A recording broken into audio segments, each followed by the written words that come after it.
Hello everyone. Welcome back to Radhika English Podcast. I hope you are having a wonderful day. Before we begin, I have a question for you. Imagine someone asks you a very simple question. What did you do yesterday? You know the answer. You know English. You know grammar. But suddenly, your brain starts working like Google Translate. First, you think in English, then you translate it into English, then you worry.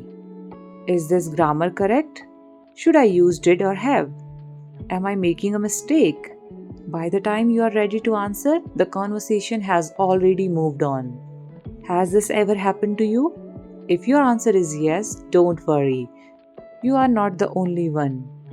In fact, this is one of the biggest reasons why English learners struggle to speak fluently. Today we are going to learn why translating every sentence slows you down and more importantly, how fluent speakers think differently. Along the way, you will also learn grammar, vocabulary, useful expressions and speaking tips that you can use immediately. So let's get started. Let me introduce you two English learners. Their names are Neha and Arjun. Both have been learning English for 2 years. Both know grammar. Both have a good vocabulary, but when someone starts a conversation, their experiences are completely different. A friend asks, "How was your weekend?" Neha immediately starts translating.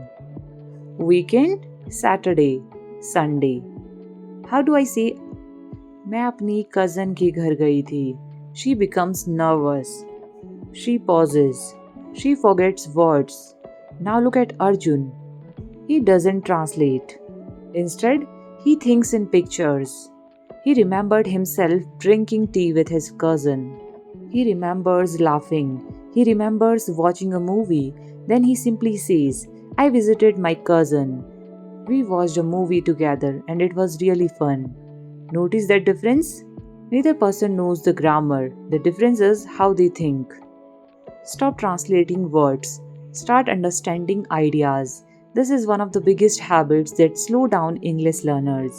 Let's look at an example. Imagine you want to say, "मुझे भूख लगी है." Many learners first translate every single word. Then they say, "Hunger is coming to me." Does it make sense? Not really, because English doesn't express the idea that way. Instead, English simply says, "I'm hungry." Let's try another one. मुझे ठंड लग रही है. Many learners say, "Cold is coming." In natural English, "I'm cold." Notice something important?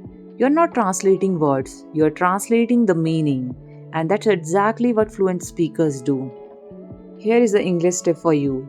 From today, stop asking, "How do I translate this sentence?" Instead, ask, "How would an English speaker express this idea?"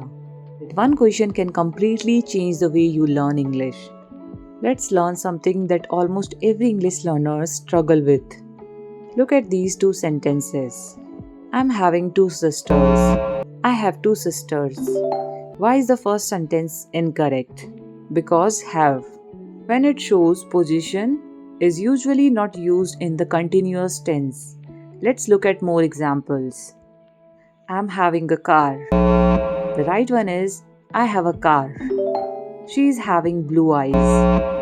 The right is, she has blue eyes. But wait, sometimes we can say, "I'm having lunch." Why? Because in that sentence, have doesn't mean pauses. It means eat. So, I'm having lunch. I'm having breakfast. I'm having dinner. All are perfectly natural. Isn't English interesting?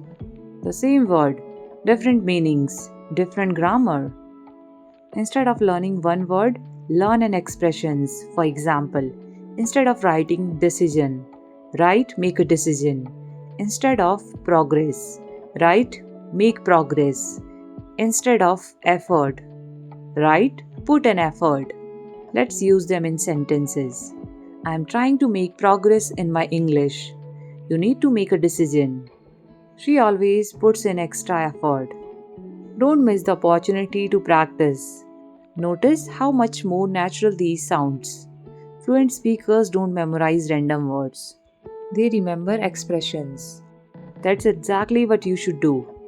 Thank you so much for listening, Radhika English Podcast. I will see you in the next podcast. Till then, keep learning, keep practicing. Bye bye.